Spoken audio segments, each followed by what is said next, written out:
Kita hampir pasti punya temen yang kayak gini. Asli lu baperan banget, lu Scorpio ya? Atau mungkin yang percaya kalau ada kristal terus bisa menyerap energi negatif. Kedengarannya keren, spiritual, atau bahkan bisa terdengar ilmiah. Tapi sebenarnya itu masuk ke ranah yang disebut pseudoscience alias ilmu semu.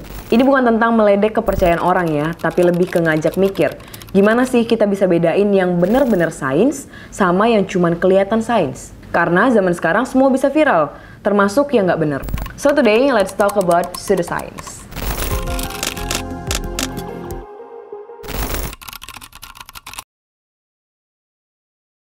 While menurut Cambridge University, pseudoscience itu sistem pemikiran atau teori yang nggak didasarkan sama aturan ilmiah. Jadi ya meskipun kelihatan kayak ilmiah, sebenarnya nggak logis dan jauh dari bukti nyata. Yang bikin tricky, pseudoscience itu suka nyamar. Dikemasnya keren, bahasanya teknikal, kadang bahkan ada grafik, bahkan kadang ada yang ngaku-ngaku berdasarkan penelitian. Tapi pas dicek, ya kosong. Dan kalau kita nggak ngerti gimana cara kerja sains yang benar, kita bisa gampang ketipu. Sains itu punya standar yang tinggi. Segala teori harus dibuktikan berulang, diuji, dikritisi, dan kalau ada yang lebih valid, teori lama bisa gugur. Sedangkan pseudoscience ya cenderung kaku.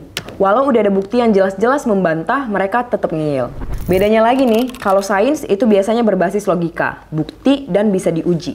Sedangkan pseudoscience banyak yang cocokologi, asumsi pribadi, dan biasanya susah untuk dibuktikan.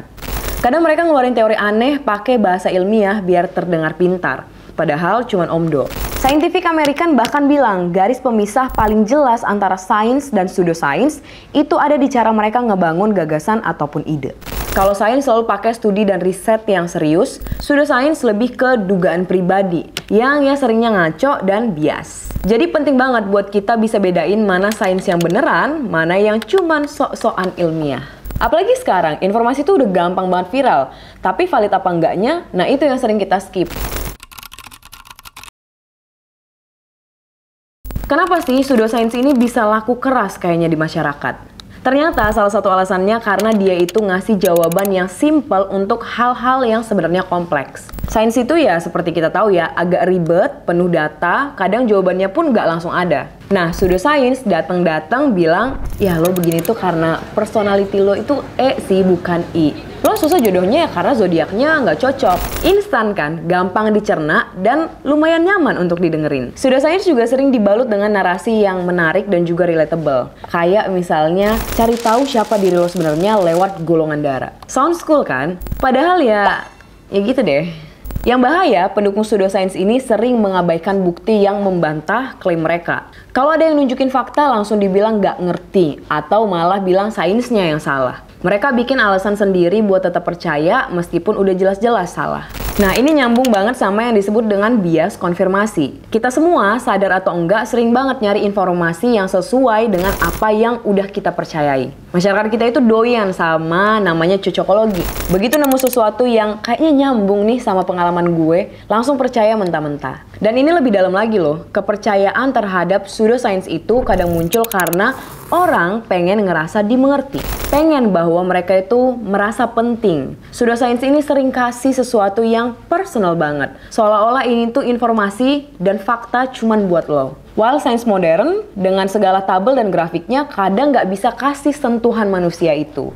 Tambahin lagi faktor emosi dan pengalaman pribadi. Misalnya, lo ikut terapi alternatif yang katanya bisa menyeimbangkan energi tubuh. Dan lo ngerasa lebih baik abis itu.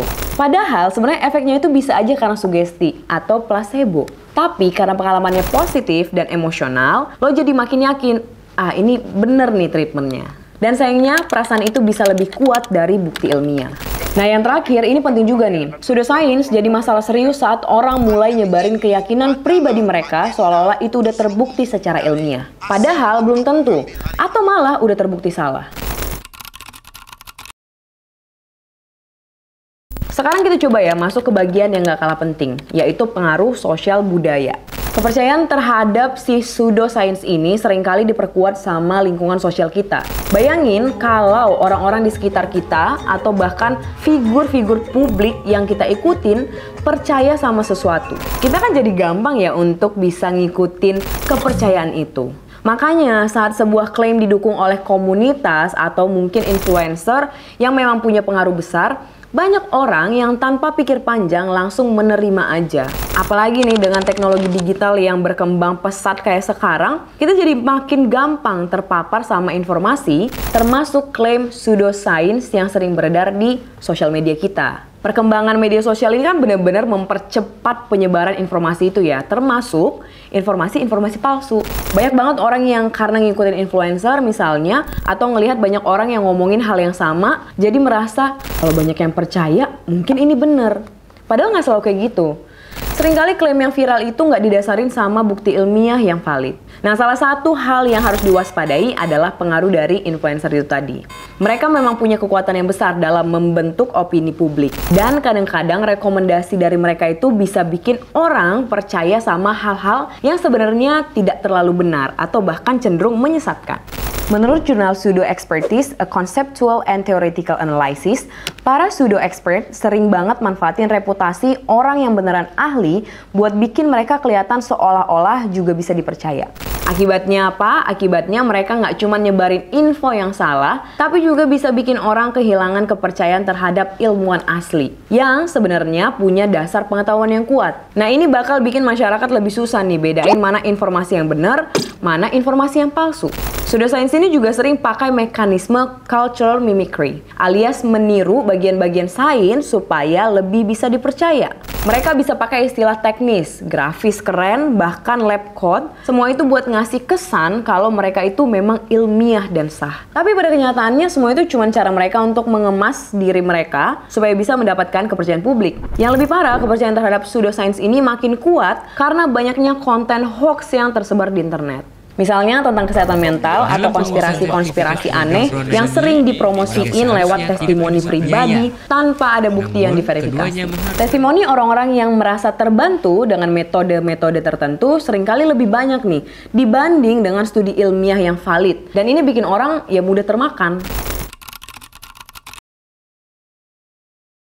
Nah, tapi kenapa sih ada orang yang nggak percaya nih sama sains mainstream? Iya, ada loh orang-orang yang memang merasa sains yang kita kenal sekarang itu dikendalikan oleh kepentingan besar, seperti misalnya pemerintah atau perusahaan-perusahaan besar. Mereka ngerasa sains itu bukan murni pencarian kebenaran, tapi lebih ke agenda tersembunyi yang nyerang kelompok atau kepentingan mereka. Nah, kebanyakan orang yang percaya pseudoscience karena ini ngerasa ada yang salah dengan apa yang disampaikan oleh para ilmuwan ataupun institusi. Sayangnya, di era yang semakin maju dan canggih ini, penolakan terhadap sains malah makin berkembang. Banyak individu atau kelompok yang menolak konsensus ilmiah dengan alasan tertentu, atau bahkan punya keyakinan kalau ada agenda tersembunyi di baliknya. Dan yang lebih bikin kaget adalah ada sebuah studi yang menemukan kalau penolakan terhadap sains ini bisa berkaitan erat dengan yang disebut narsisme kolektif. Jadi narsisme kolektif itu adalah keyakinan kalau kelompok mereka lebih unggul dibandingkan kelompok lain, seringkali tanpa alasan objektif yang jelas. Orang-orang dengan narsisme kolektif ini ngelihat sains sebagai ancaman terhadap identitas kelompok mereka. Mereka ngerasa ilmuwan itu nggak netral dan punya agenda tersembunyi dan akan merugikan kelompok mereka. Makanya mereka lebih percaya sama klaim-klaim alternatif yang nggak teruji kebenarannya. Dan tentu aja mereka juga lebih gampang percaya sama teori konspirasi. Misalnya, ada yang percaya kalau perubahan iklim itu hoax atau vaksin itu alat kontrol populasi. Kenapa? Karena mereka merasa kalau teori-teori itu yang nggak mereka percayai akan merusak citra atau kepentingan kelompok mereka. Dan yang lebih parah lagi, mereka nolak informasi yang bertentangan dengan keyakinan mereka, meskipun udah ada bukti yang kuat.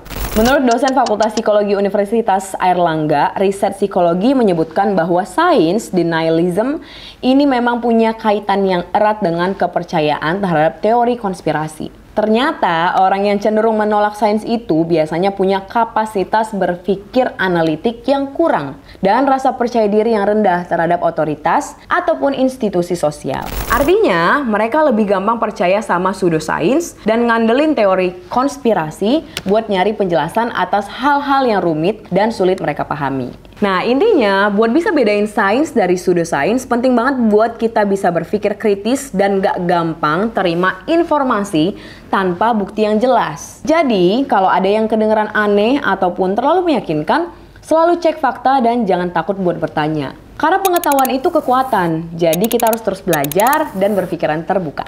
Kalian punya contoh pseudoscience lain atau mungkin argumentasi lain terhadap topik ini? Yuk diskusi di kolom komentar.